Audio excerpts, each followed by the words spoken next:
It was a quiet, stormy night when Lucy first moved into the old Victorian house at the edge of town. The neighborhood had always been whispered about.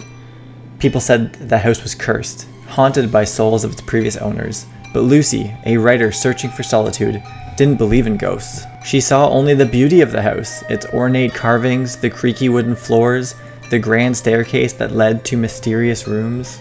The first night, as she settled into her new bedroom, she heard it, soft, distant whispers. She brushed it off as the wind howled through the old windows, but the whispers grew louder, clearer.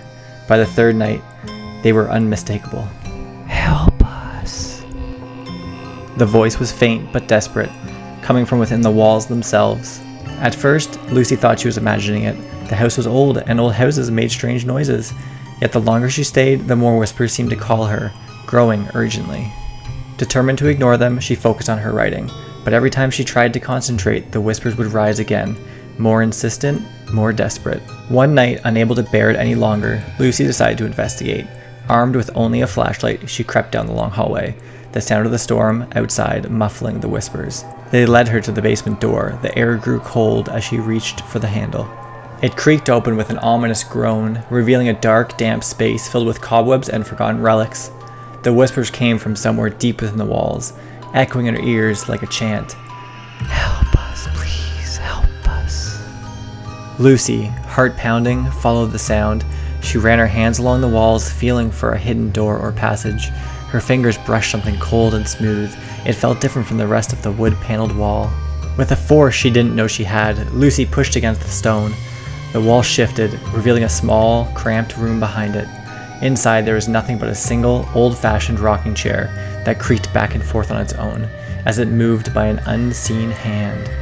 The air was thick with dust, and the smell of decay lingering in the stale atmosphere. But what drew her attention were most of the marks on the wall, scratches carved deep into the stone. Desperate, frantic scratches, as if someone had tried to claw their way out. Suddenly, the whispers grew louder, more distinct. "You shouldn't have come."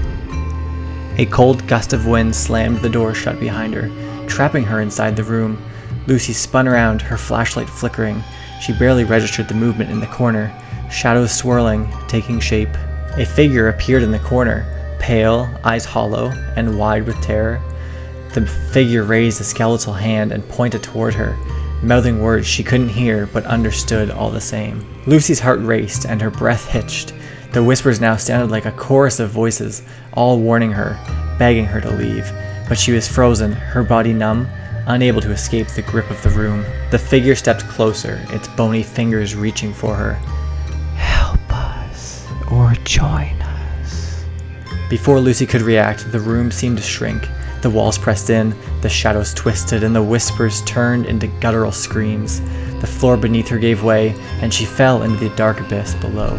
When Lucy woke up, she was lying in the same basement, the door wide open. The house was silent, no whispers, no shadows. She sat up, confused, her body aching from the fall. But something was different. The room was empty, except for the rocking chair, now unmoved, resting eerily still. And as Lucy stood to leave, she noticed the scratches on her arms, the same desperate markings she had seen on the walls. "Help us," she whispered to herself. Suddenly the whispers echoed back, inside her mind, inside her bones.